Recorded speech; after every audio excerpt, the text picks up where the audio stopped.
Oh, very good. And you, Jorge, also as well. Very good.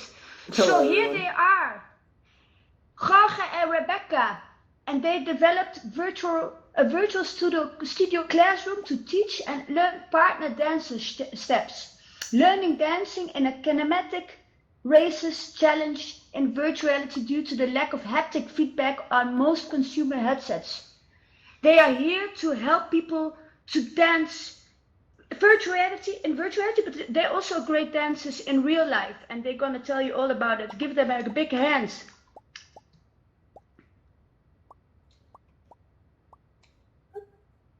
Okay, fantastic. Thank you so much. Just really quick, Jorge and I are very excited to be here, and we couldn't be here without the hard work of all the volunteers and the admin putting on this. So just really quick, emote a little bit for those guys. That was really fantastic. Thank you so much. Jorge and I are going to talk to you guys about how and why we developed dance lessons in virtual reality. So I'll go ahead and let Jorge speak now.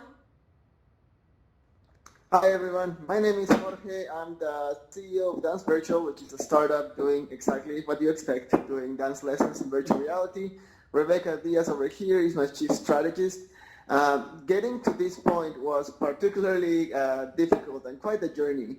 It started with a personal story of me having a lot of trouble being able to dance. I didn't dance a single step until I was about 22 years old.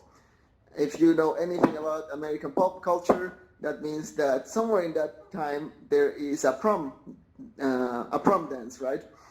Which I attended with a date. Unfortunately, because I didn't know how to dance, I didn't want to dance, and I didn't want to even try. So guess what? It was probably the most boring night for my prom date, and she dumped me right there in the middle of the dance floor after I didn't dance at all. It was, I know, it was sad then. It's kind of funny now, so it's all good. In any case, further on, I decided to go into engineering. That's my background. I changed countries. I returned to Austin, Texas, which is an entrepreneur city. So I figured I would get a new start, and that's how I became acquainted with virtual reality. And at some point, someone told me, "Hey, you made a game in virtual reality, but it lacks passion.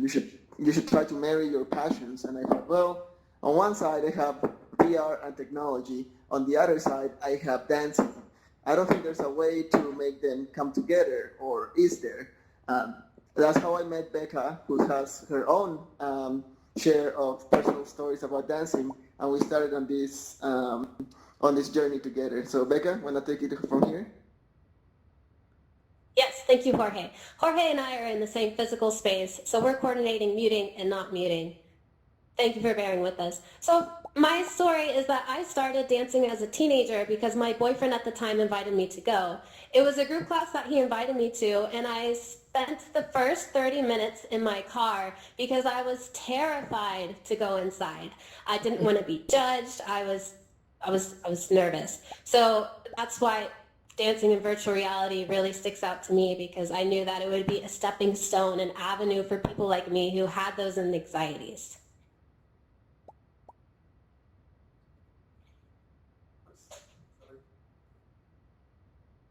So why does dancing work in virtual reality? Jorge and I are both teachers at a dance studio in Austin, Texas, and there is where we started Dance Virtual.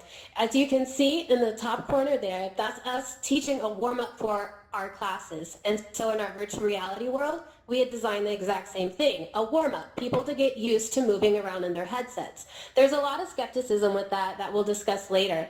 However, the next thing that we did is, you can see in the bottom corner here, is us actually teaching a class where you're given proper instruction from two professional teachers, and you can ask questions, give feedback, that sort of thing in the class. However, if you can see at the bottom corner, like right in front of Jorge, that's our virtual classroom. So we literally even tried to make the floor look the same so people feel like they're going into a studio. They can face all the same anxieties that they may have in the studio, but they can deal with it personally and on their own because they're in they're in virtual reality. They're really actually at home instead of being in the social environment. This slide, go ahead, reinforces what we're doing. If you're in an Oculus Quest, perhaps you can't see, or if you're just an Oculus in general, perhaps you can't see the video. But what we've learned from being dance teachers for over 10 years is that all the students basically are the same. They're easy to categorize. The types of learners there are, and if anybody in the audience is educators, they know that the three main kind is the three listed on our slide here. And whereas it's difficult to have somebody feel the dance, especially when you're in virtual reality because you're limited only to the haptic feedback, Jorge and I are looking forward to, as the technology advances, it'll be easier to overcome that. So the auditory and visual in the virtual reality, we're able to enhance all of that because we can, because the user, the student, the virtual student can pause, they can walk around, they can frame by frame see each transition, unlike they may be able to in a studio environment. In a group setting where there's real live other people, the teacher has to obviously cater to the whole group and not that individual person. Whereas when you're in your virtual lesson, you are able to do that. And finally, we designed our lessons to be only beginner friendly at the moment. And that has a lot to do with the limitations of the headset itself, but also because we wanted this to be, as I said before, a stepping stone for somebody to go to the studio or go to the club or go to their first lesson. So why dance, period, right? Not only not dance it, or why dance in virtual reality, but why dance in general? This slide, these are the only three examples that I could fit, but perhaps you recognize some of these credible articles, maybe not the articles, but where they were published. And dancing gives you so many benefits, and all of those benefits you still get even if you're dancing in virtual reality. You still get the flexibility of the mental and physical flexibility. You still get a relatively depending a relatively good meditation or workout. You still the only thing that it perhaps limits is your social benefit that one normally gets from dancing, and that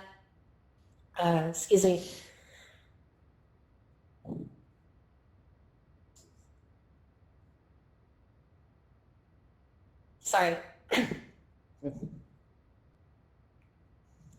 So now we're going to go into a little bit of how does it work? How did we get our virtual teachers and our virtual classroom set up? So I'll be explaining some of this. Over here you see our motion capture suits. Those are, you can see the skeleton structure of them. We put that on ourselves in order to record everything, every movement that we do. We for a little while we tried to animate it by hand. It was incredibly difficult. Maybe some of the educators here know what it takes to prepare for a class. There's a lot of duct tape every now and then in order to make things work. A lot of it is just making sure that all your electronics are charged, because once you are in this suit, you cannot access any power outlet anymore because of magnetic interference. So microphone, we have to have it not wired, wireless, a Bluetooth headset, so that we can listen to the music that we're teaching to. However, that music cannot be recorded as part of the voice recording. So that's an incredibly difficult thing to do, and at the same time we have a metronome in order to actually be on time, both of us at the same time. The motion capture suits and phone, laptops, any sort of interruption has to be just dismissed. It's very difficult because we still need to use phones in order to coordinate with Wi-Fi and the like. In any case, sometimes we just have to make things work. For example, right now I'm able to control the slides by having a phone attached through rubber bands to my Vive controller right here. You just have to, it's a new medium, so you have to think about things that you wouldn't think at all. We will be dancing for sessions of 4 hours, so we have to chill the room to about 65 degrees ahead of time. Because why? because the AC can't be running while we're recording our voices. At the same time, we have to check for rainy days or background noise from like city constructions and the like, because again, those will be part of our recordings. About a 6-hour session, we can get maybe 14 minutes of good recording, so that's a lot. So a lot of it is just preparation. Once we, oops, oh, this is you. Yes, so this slide is very important to me because it shows that as emerging technologies, you do have to deal with a lot of failures. And so this is a video of some of our bloopers. Because as Jorge mentioned, we do the audio recording and the motion capture at the same time. If anybody is familiar with film, it has to be perfect. Just like earlier, I was stuttering a little bit while I was up here talking to you. I get to just continue versus if that happens, we want to give our virtual students the best quality we can. So we will record over and over and over and over again. And as Jorge mentioned, everything that I'm wearing here is extremely specific. This is a passion project of ours, and Jorge is going to talk a little about it later, but I have a photo up here of me 8.5 months pregnant, still doing motion capture, and it was just to show that this is something we take very seriously. So in the last slide, you probably noticed Becca being pregnant and still pushing through. Like you said, it's a passion project, and I asked her, hey, are you sure you want to record this? She's like, yeah, I can do it. So that worked well. Some of the things that we noticed on post is that some of her spine was a little bit rotated because of carrying baby weight. So we have to fix those rotation on post. But before we even got to that, we have to do a lot of calibration. For example, right now you see me here on the stage, you see Becca over here, but in the real world we're in the same room and she is like about a meter away from me over here. Sometimes we just have to do that and record and then modify the position and rotation in the virtual world in post, because the suits don't know how far away they are from each other, they just know their own movements. So position adjustment is obviously difficult and necessary in order to do partner dance. We also create avatars that can vary in height, just so that the student feels more comfortable dancing with someone their own height, and they don't have to worry about the specifics about what to do otherwise. We will leave that for the real world. And finally, we clean weight changes to avoid drifting. If you ever taken a dance class, you know that about half of it is able to shift your weight from left to right, which I'm doing right now, but you can see me because these avatars have like 2 straight legs, right? But tomorrow, Becca will be teaching some techniques for getting ready and to dance beginner steps here in AltPR with educators in VR. So definitely check that. She's gonna break some limitations of VR here and teach you guys how to dance. In this case, I don't know if you can see these little bars over here. Oops, I think that was Becca. Those are the weight changes that go from left to right. Then if this slide seems overly complicated, it's because it is. We have location and rotation for every single motion sensor attached to our bones, including about 17 of them just in the hands. We have to go around, and when we record, it's easy to see a smooth motion, kind of like this. It's like, oh, okay, it's obviously an arc. But once we actually get to specifics in which you are about like 6 inches away from us because you're dancing with us, then suddenly it starts to look a lot more of a jagged motion. So we have to get this program into Blender, which is a 3D program, and just get rid of the jitter all along to make smooth curves to represent what we're actually doing. Finally, we bring everything that we've done, all the animations, all the voice recording, all the dancing in time to a metronome, the music background together in a game engine. We use Unity. Unity is very well known for creating just a lot of games, and in particular to creating VR experiences. This is a fairly good picture of what the lesson looks like. There's a teacher in the foreground, and there's a mirror in the background. You can see my avatar over there wearing a baseball cap. His hands are on the side. because I had to put my controller down in order to take a screenshot of this of what was happening.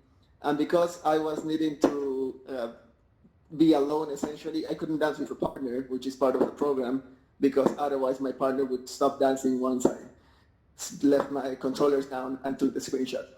In any case, so the main thing that we wanted to show is that, yes, there are teachers, there's a mirror so that you can go and look at the teachers in real time from multiple angles. You are represented in virtual reality, you have a body, and you have a partner that you can dance with. The main challenges of putting everything together, this mirror took several months to figure out. When you think about a mirror in a 3D game, you can essentially simplify it as a camera and a TV put together. The problem with VR is that that is exactly the same. However, you have stereoscopic vision in VR, so you have to render twice the amount of data, performance can go down, you start getting jitter in your frame rate, it becomes pretty uncomfortable, so it took a while. Synchronization was the second problem, just having all the voice recording, music, animations, avatars, room, lesson plans, etc. Just putting that together so that they would be synchronized to the millisecond was quite the feat. And finally, like Becca mentioned, haptic feedback. Once you're there, you need some sort of feedback in order to see, hey, am I doing this right? Am I doing this wrong? We do that by the rumble controllers on the VR controllers. Sorry, feedback on those. We can change the frequency and intensity in order to give you an idea of, hey, that was right, or no, you're doing it right, you're doing it wrong. It's mostly like getting hot, getting cold, getting cold. The worse you do, the more feedback you'll get saying, hey, you're doing something wrong. It feels too intense. It should be relaxing, just like dancing in real life. And those are all the challenges that we approach at this stage. And our challenges continue. There's a lot of skepticism in the feedback that we get. For example, what's pictured here is like people believe, oh, in partner dancing, don't I need a partner? However, something that Jorge and I have learned as teachers over 10 years at our studio is that a lot of the partner dancing can be practiced yourself. And that's very important. But also we look forward to, as we move forward, that we'll have better controls, better hardware in order to simulate the weight of somebody who you're dancing with. Some of the other challenges that we've had is when we started, we only had wired headsets. Oh, you can't see me grabbing my wire. We only had wired headsets, and when we start doing turns and rotations, it becomes more difficult because people start to feel tangled into their thing. However, everything that when we first posted in our app in Steam, we got a lot of great feedback that's only helping us making it a better for everybody that wishes to use this. Again, it's just a stepping stone, and the stepping stones also is that Jorge and I ourselves are still learning with this immersive technology.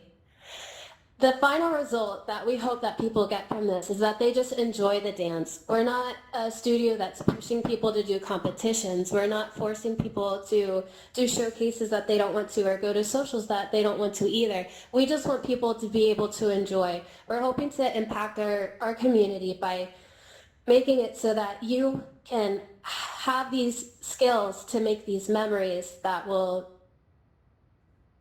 will enjoy.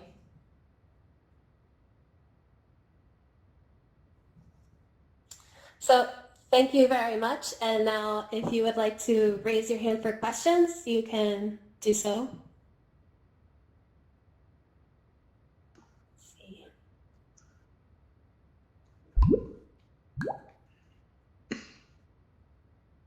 Seems like it's just been enabled.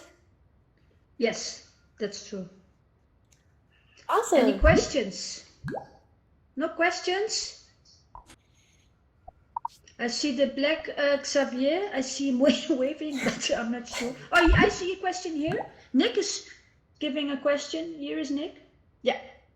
Yes, I wonder, I missed half of the presentation, but I wonder how you can dance, how you can actually dance in VR. Is the distance correct that you have with these headsets on? With a partner, right? Yes. So as we were discussing earlier in the slides, it's a lot of partner dancing. You have to practice yourself. However, let's see, Jorge, I'm going to come to you. Yeah. We can simulate. Excuse me, I got tangled in my headphone.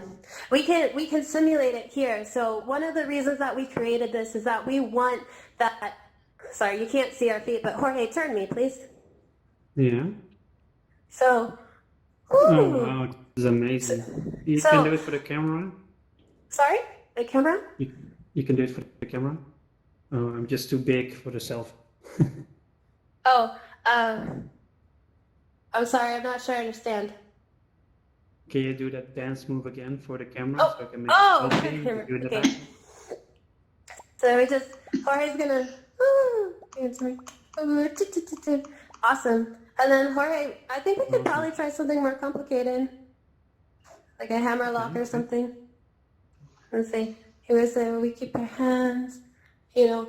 So we use the virtual reality to guide people through these basics. So when they go to a studio, perhaps they're terrified, they'll already have some basis. And this is better than a YouTube video or a 360 video, because when you're in the app, you can pause it and you can see it happening transition by transition, and we're a little limited with these avatars in AltSpace. However, the avatars that Jorge and I created, you can see the hand rotations, every finger, wrist, and elbow, shoulder, hip, knee, etc. movement. If that's the type of learner you are, and you need to look at those details, or you also have a good overview if you're somebody who prefers to learn that way. But do you use a suit for that?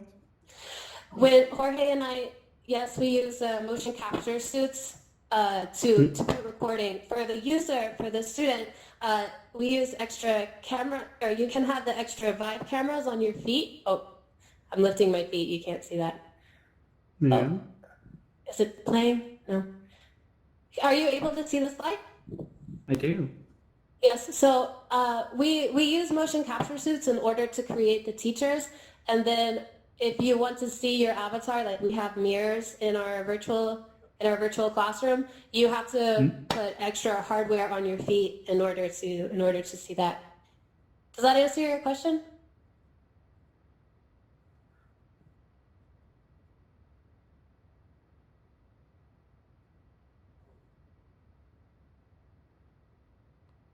Are there any other questions?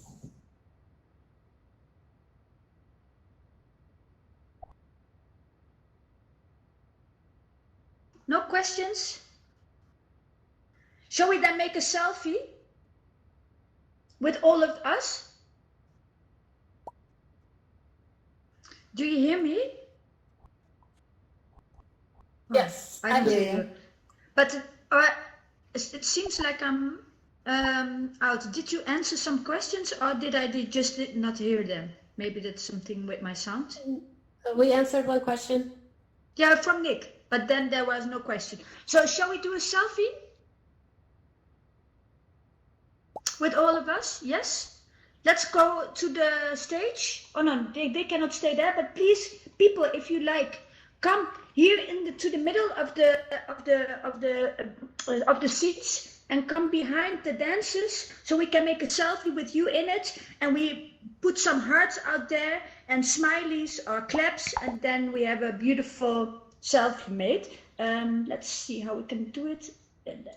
Yeah, you can stand next to me, both of you, Rebecca and Are they able to come or no? I have to see.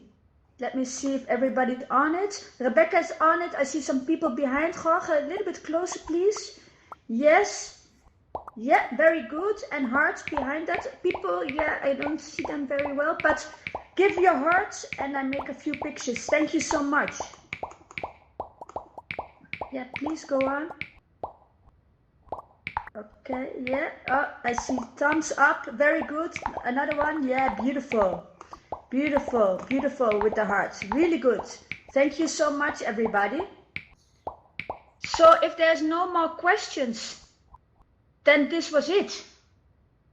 So thank you so much, Jorge Otis and Rebecca Diaz. Amazing job what you are doing, giving people the passion to dance and the ability to dance. So thank you so much. A big hand again, and we hope to have you next time again to our Educators in VR platform. Thank you. And if you have more questions and want to talk with Rebecca and Jorge, you can do so by following them to the exit room